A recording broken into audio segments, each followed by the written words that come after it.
Well, last week we discussed that the noted Hebrew Bible scholar, Everett Fox, chose a method to look at the book of Exodus that involved dividing it into 6 divisions.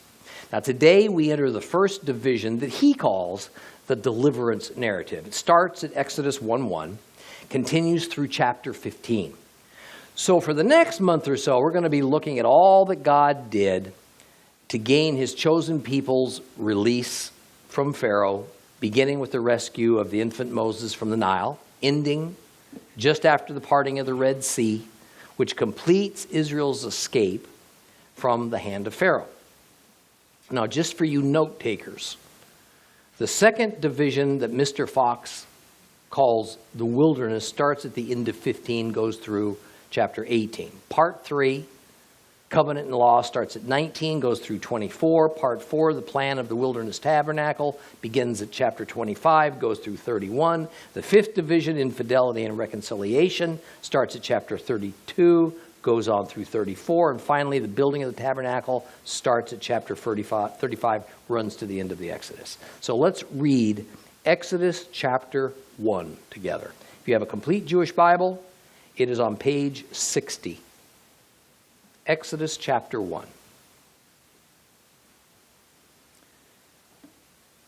These are the names of the sons of Israel who came into Egypt with Yaakov, with Jacob. Each man came with his own household.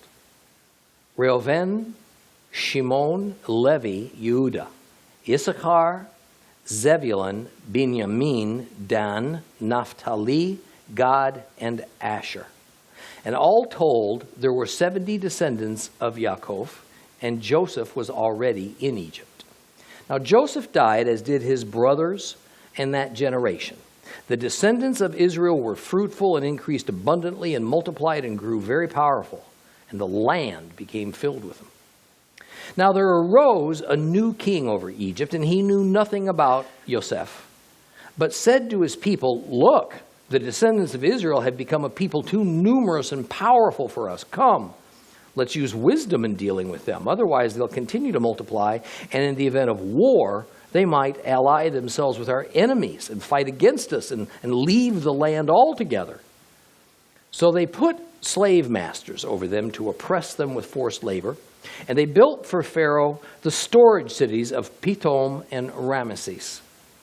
But the more the Egyptians oppressed them, the more they multiplied and expanded, until the Egyptians came to dread the people of Israel, worked them relentlessly, making their lives bitter with hard labor, digging clay, making bricks, all kinds of field work, and in all this toil they were shown no mercy.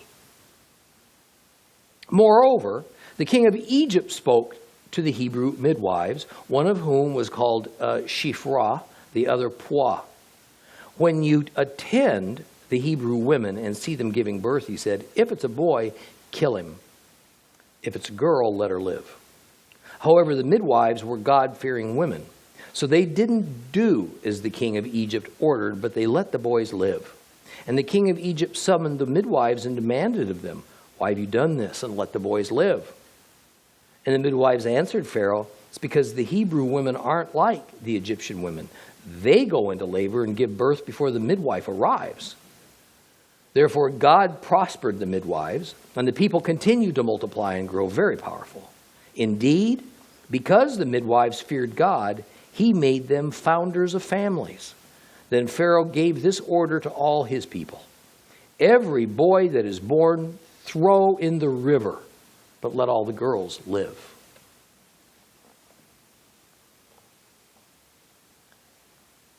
Well, time just kind of gets gobbled up here.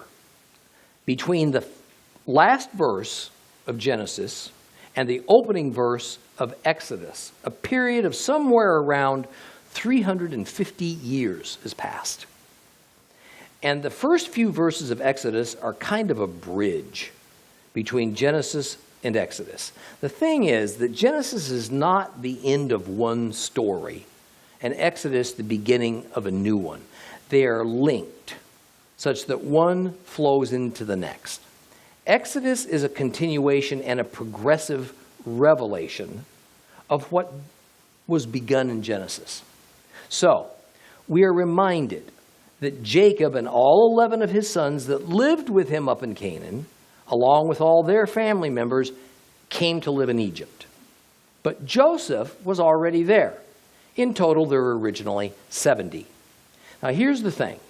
We're going to get many symbolic numbers in the Torah and the Bible as well. 70 is a symbolic number. On the one hand, Genesis 46, which lists all the male descendants of Jacob by means of both his legal wives and his concubines, gives us the count of 70.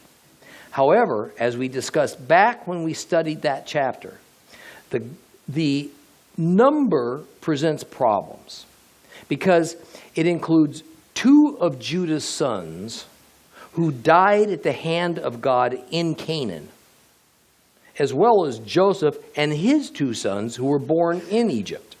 So 70 males of Jacob's family could well be accurate, but on the other hand, 70 is such a round number and such a symbolic number that indicates totality or something that's fully comprehensive, that we have to likely view this number, 70, as symbolic that all of Israel went to Egypt with nobody left behind.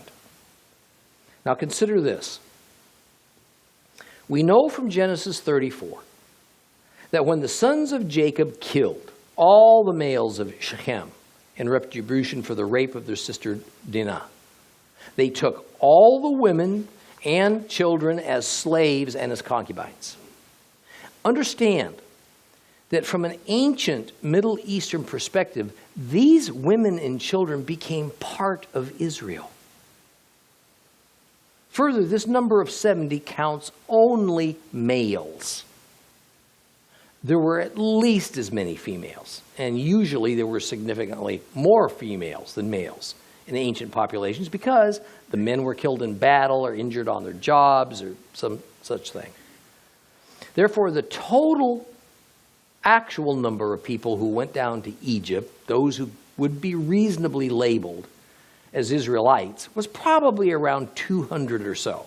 Now, in later studies, I'm going to show you why that's important to recognize that fact. Now, the bulk of the Israelites still live now some 350 years after their arrival in the same general area that they did when Joseph called for them in Goshen, in the Nile Delta area. Now, the central city they lived in was called Avaris, and Joseph appears to have had a palace there for him and for his immediate family. This city has been found, and there can be no doubt as to its identity. In archaeological terms, this place is now called Tel Ed Daba. It is huge. It would have supported hundreds of thousands of people. And it was Hebrew and Canaanite in its architecture. Now, further, more archaeological finds have been confirmed that it was in the land of Goshen, also called Lower Egypt, where the Hyksos rulers of Egypt, these Semite rulers of Egypt, set up their capital city. And not surprisingly, it was in the same place, Avaris. Now, a common refrain from non-Christians and from secular university professors is that the Bible is simply a book full of legends and myths, and that the people and the places in the scriptures, for the most part, never existed. Now, we're told that they never found a place in Egypt where all those Hebrews might have lived. We're told that they've never found a record of Kings Solomon or David, nor of most of the biblical cities. And that's just simply not so. They have found these sites, they have found these records, and when push comes to shove, it is admitted grudgingly. The only reason that many archaeologists and Egyptologists will argue against the conclusion that Tel Ed Da'aba is the city of the Exodus is because they date Avaris to an earlier time than when Bible chronology says the Hebrews should have lived there. And it's the matter of placing these archaeological sites in relation to time that is one of the major issues of archaeology. Now, the current system of dating ancient places and people and events that was established back in the 1800s one of the names it goes by is the regnal dating system. And it is based on the supposed times of the reigns of certain Egyptian pharaohs. It's a system that is full of huge time gaps, pure speculations, and educated guesses. But more, some of the foundational pillars of regnal dating have, through modern research, just proved to be false. A new dating system called the New Chronology is gaining mainstream academic support very slowly, but surely. And when the New Chronology is applied to the finds at Avaris and hundreds and hundreds of other biblical sites, the biblical timeline starts to fall perfectly into place. Now, as anyone that has spent time in our advanced educational system knows, the Bible is anathema to these folks. So any system of dating that seems to verify biblical truth, even though the system wasn't devised with that goal in mind, is very difficult to establish in the academic world. Very difficult. And by the way, so you know, a Christian Bible scholar did not devise this new chronology dating system. It was created by a fellow named David Rohl, who's an Oxford academic, and he's an agnostic.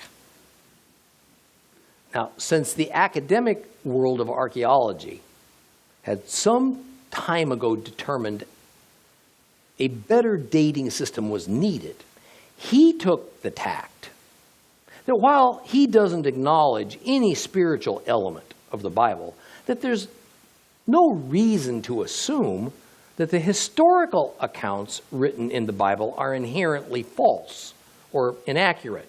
And this assumption has and continues to be, frankly, a foundational principle among scholars and scientists. That if the Bible says it, it's wrong. It never happened.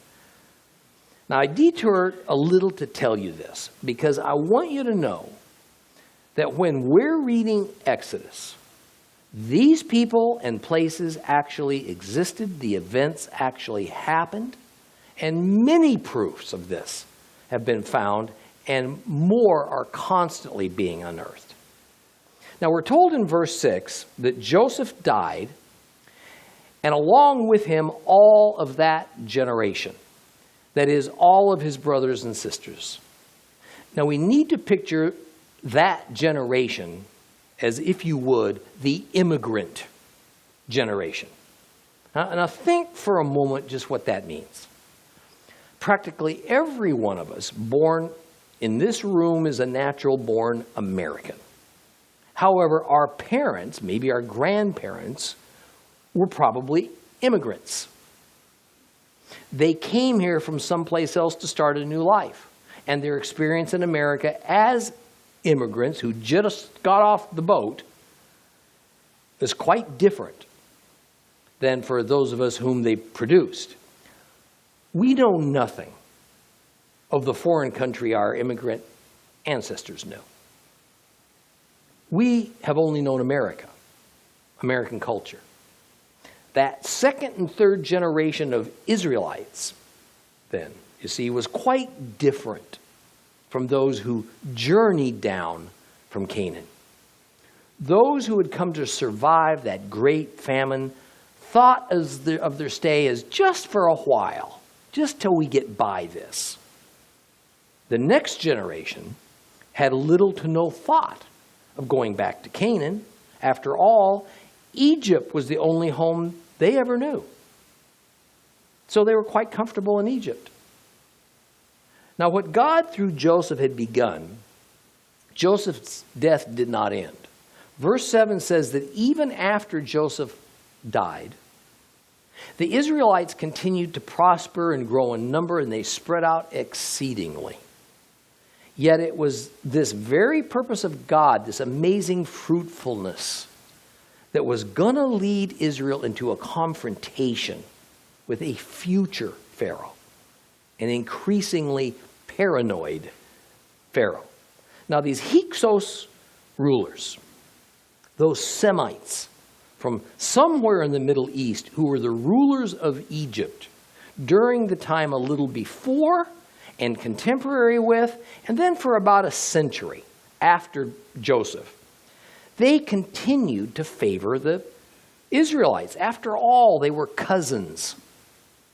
And while this enviable status of the Hebrews allowed them to prosper, to grow, it was also creating a festering jealousy and a hatred of them by the Egyptians. The end of verse 7 marks the end of life in Egypt as the Israelites had known it. The end of verse 7 is the end of Israel's golden era in Egypt.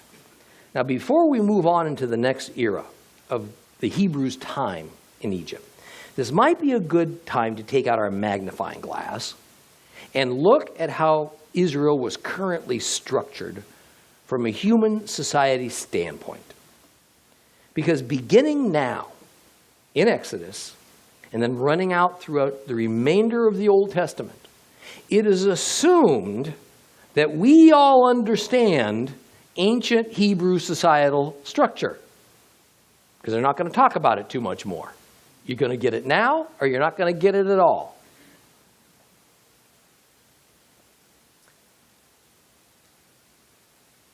So with apologies to you that may already know all this, for everybody else, we're going to take a few minutes to learn about the titles for the leadership positions, the names for the various subdivisions of the Hebrew people that came from this unbelievable population explosion that they had down there.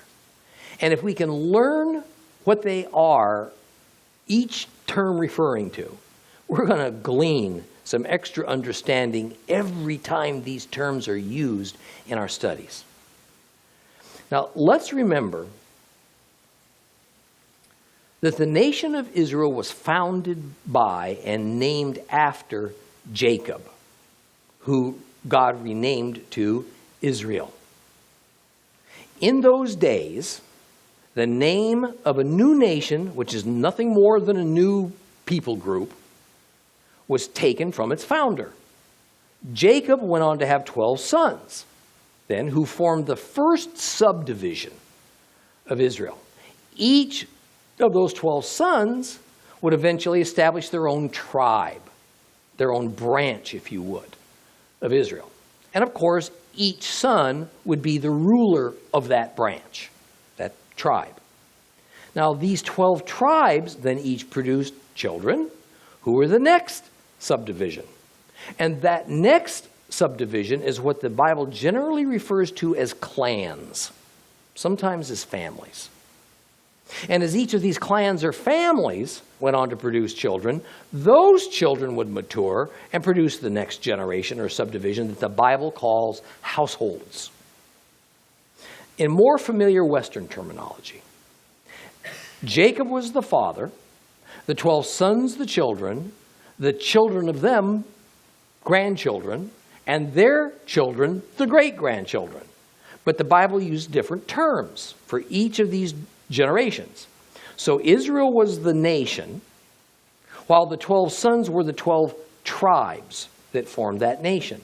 The sons of the 12 tribal leaders each formed their own clan or family. And while the Bible translators tend to use the words clan and family interchangeably, most accurately for our 21st century Western way of thinking, it would be best to think of these clans and families just as clans, and use the word family for another category I'm going to show you in a moment. In any case, the offspring of these clans then form separate households. Now, Out of these households, which we could best equate in our traditional thinking as extended families, came what the Bible sometimes calls man by man. This is not talking about eligible bachelors, ladies.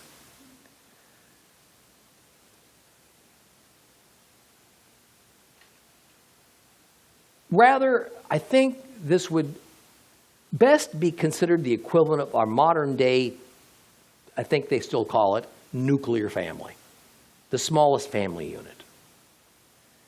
That is a mother or father and then their children, usually young children, as a unit living together. Now, often Bible translators will call the man-by-man subdivision a family. This should not be confused when these same Bible translators will also call a clan a family. So you can see I can get a little difficult depending on how they translate these words. So the structure of Israel is nation, all of Israel, tribe, there's 12 of them, clan or household, and then man by man, right down to the individual families. Now the Bible calls the leader of a household the head, Rosh, right? Though he's sometimes referred to as a chief. And the leader of each clan is a chief, and the leader of a tribe is called a prince, or sar. So each of the 12 tribes of Israel had a prince. As long as there existed 12 tribes, there were 12 princes. Now these princes were rulers over all the people of their tribe, every subdivision of it. Every clan, every household, every family was ultimately beholden to a tribal prince. His word was law. Now let's keep in mind a trait of these tribal princes that, although obvious on the surface, is nonetheless important. All of these princes inherited their positions. Their heredity is what was counted.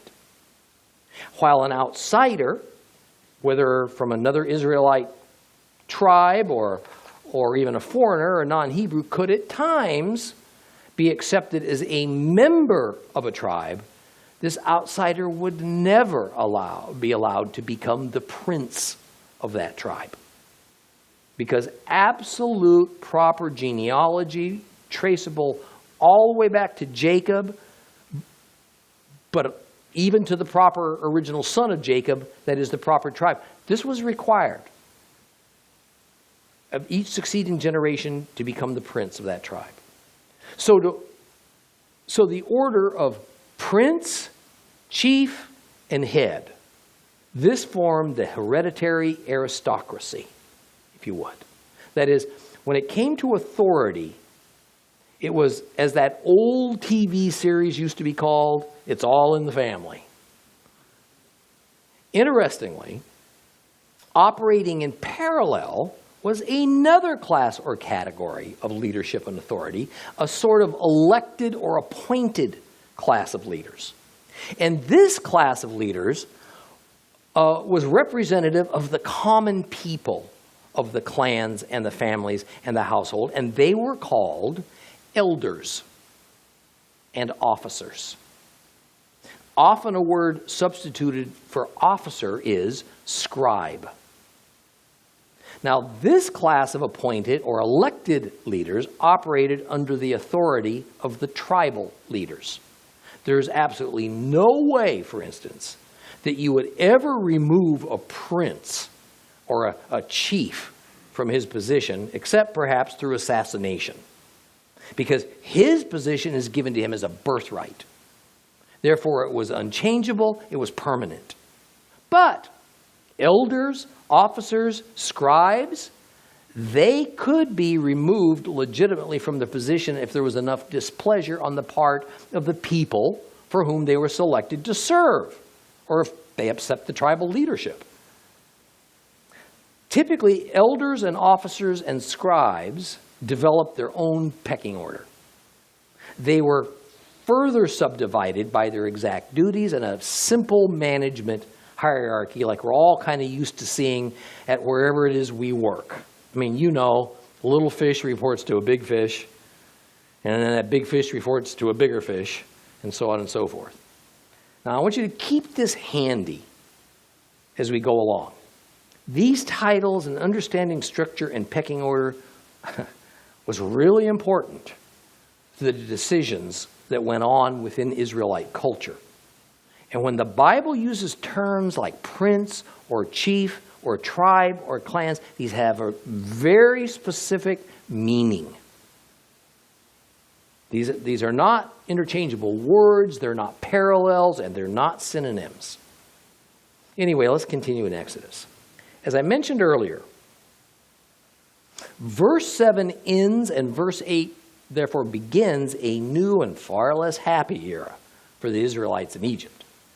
We're told that a new king, that is a new Pharaoh, arose over Egypt who didn't know Joseph. Simply this meant that the new king had no intentions of offering any deals that the previous kings, previous pharaohs had with the Israelites. And this for one very good reason. This new king that's being spoken of was an Egyptian. He was the first Egyptian ruler of Egypt in a very long time. This new Egyptian pharaoh promptly announces that these Israelites, who had been up to now honorable and worthy citizens of Egypt for nearing 200 years, are suddenly deemed a danger to Egypt. And they're a danger because they are many more than we. In other words, the Pharaoh played the race card. Since these hated Hyksos rulers were Middle Eastern Semites, seen as cousins of essentially the same ethnic stock as the Hebrews, they were all lumped together in one big pot. Now that the Hyksos rulers were finally defeated, those who supported those rulers probably looked a lot like those rulers. The Israelites became persona non grata.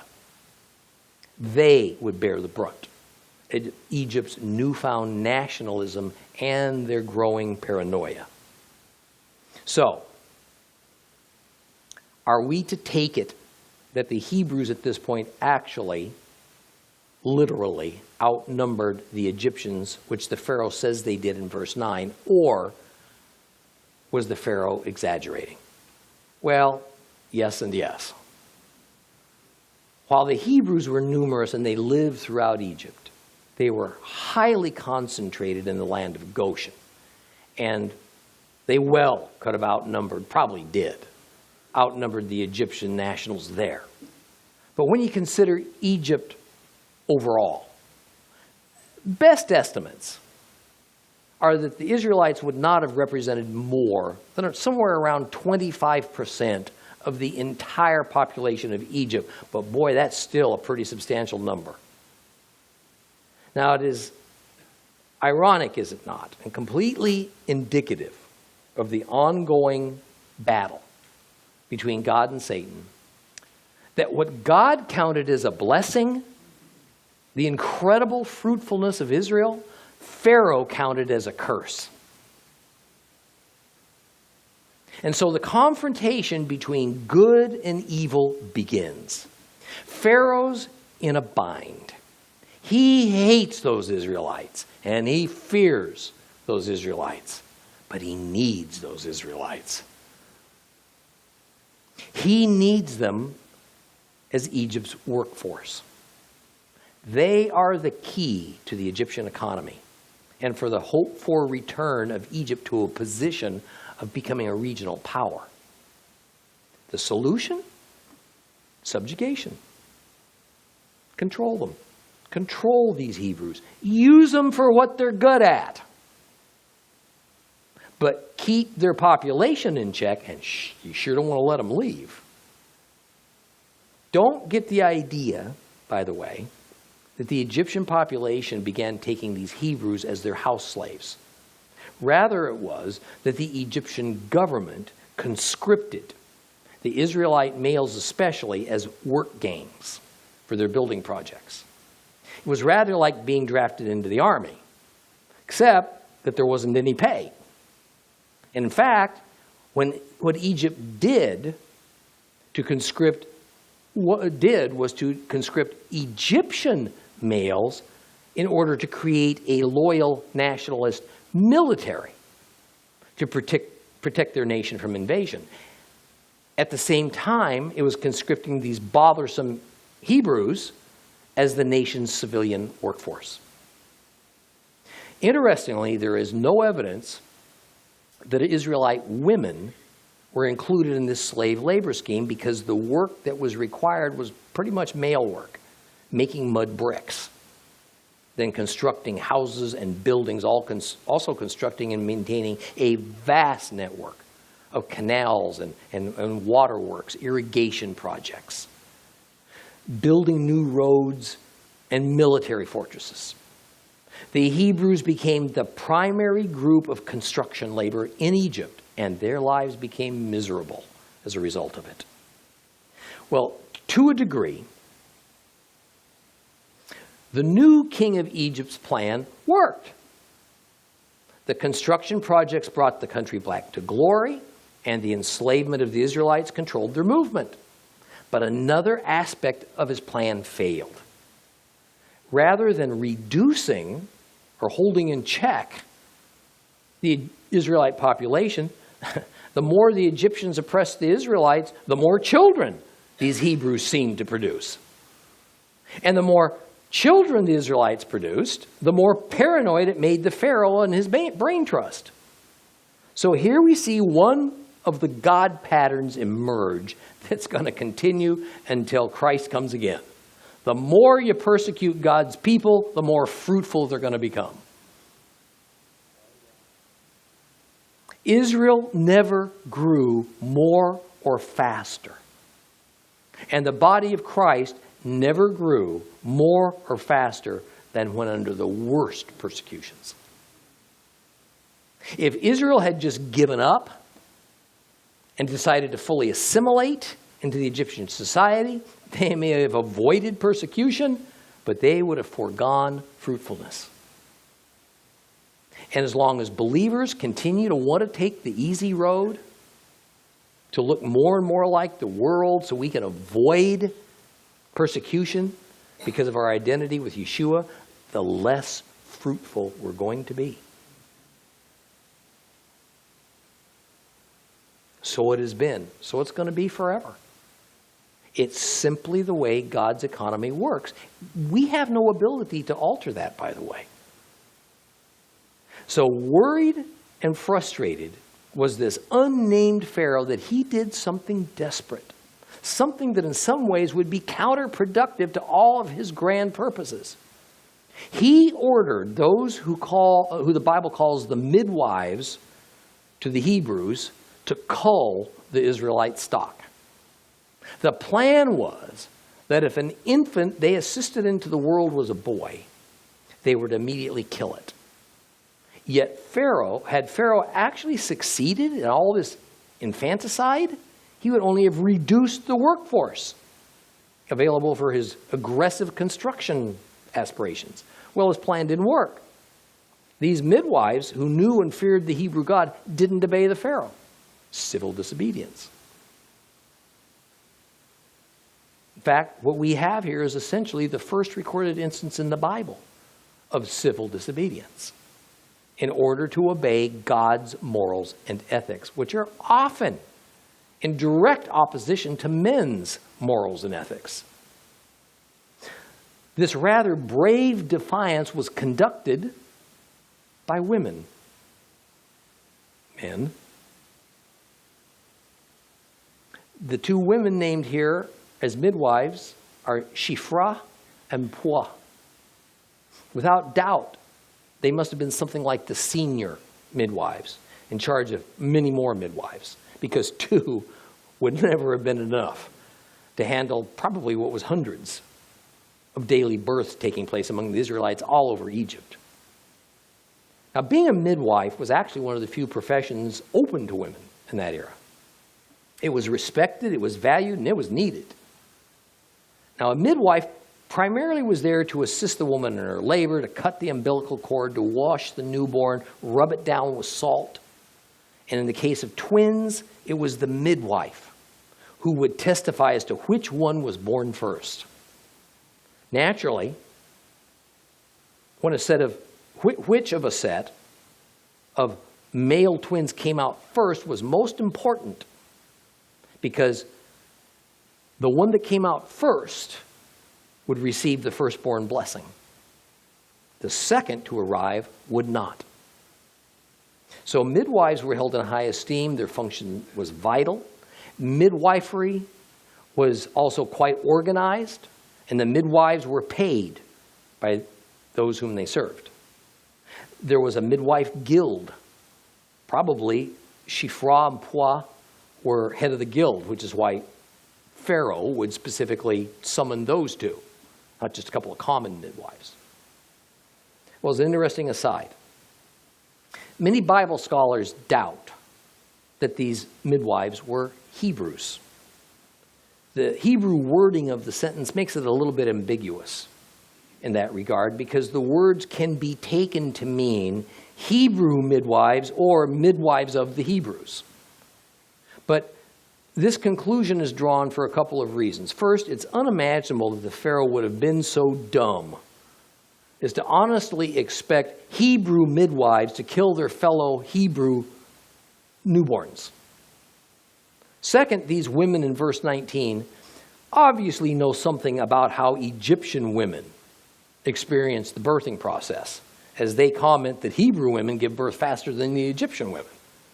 And since Egyptians at this time wanted nothing to do with Hebrews, it's hard to imagine a Hebrew woman being the midwife employed to help an Egyptian mother give birth.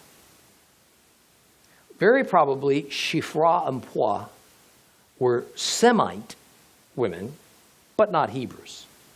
In fact, their names are of obvious Semite origin, but they're not Hebrew names.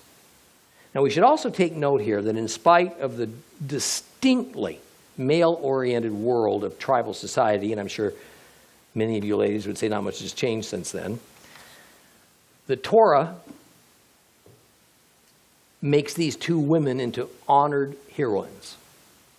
We will see often in the Bible how women are painted as used of God and venerated by the people. In fact, as we approach the story of Moses, watch as you're going to see women are going to be some of the main characters. Well, having failed, still unable to stem the tide of Hebrew population increase, Pharaoh turns to the Egyptian populace in general. He tells them to monitor the situation. Spy on your neighbor. So when they see a Hebrew woman about to give birth, he's made it their responsibility to do something about it. For sure, the average Egyptian didn't take this infant from its mother and destroy it any more than the average German in World War II would have wandered around killing Jews. Rather, they would have reported it to government authorities. And they would have had people come and take the newborn, if a male, throw it to its death in the waters of the Great Nile. Well, this is irrational fear at its worst, because there's no record of Israel trying to take over the government of Egypt, or rebelling, or even conniving with a state enemy. Actually, Pharaoh's actions could do nothing but harm Egypt's ability to carry through with his ambitions. But it's not going to be the last time that Israel is, for some bizarre reason and way, blamed for a nation's problems. And they pay an enormous price in blood for that paranoia.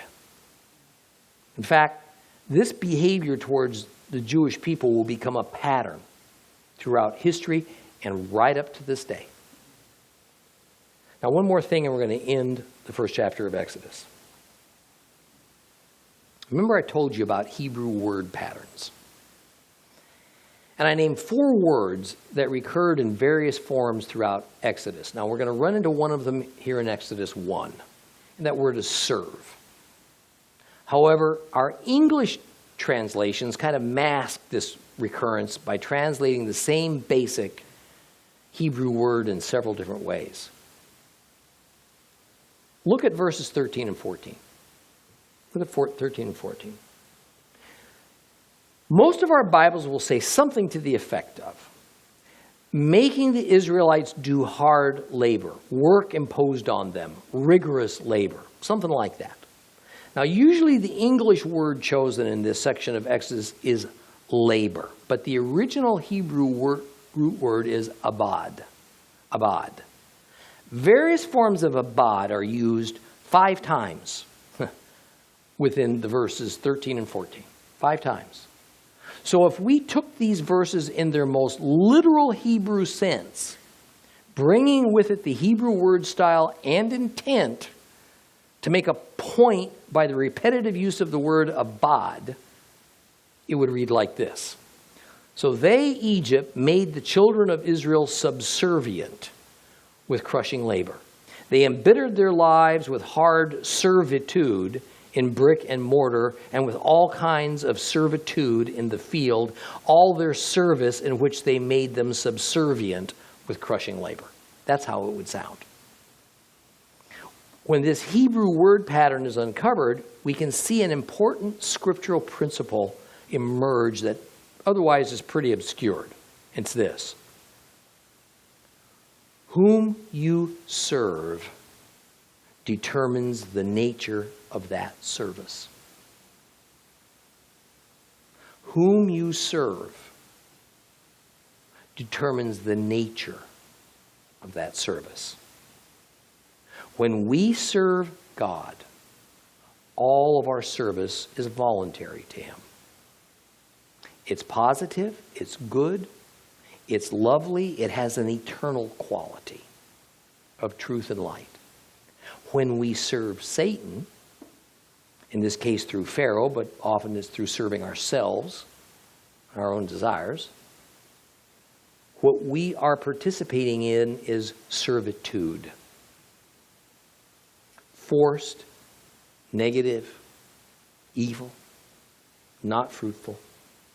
And whatever is produced from it's going to burn up, right along with everything else that this world is about at the end of days.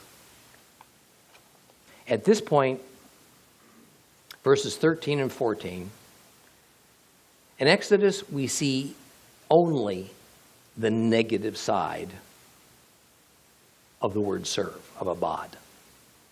A little bit later, we're going to see the positive side of serve. But it's much harder to pick up this much intentional word play with the English translation. Next week we'll begin chapter 2.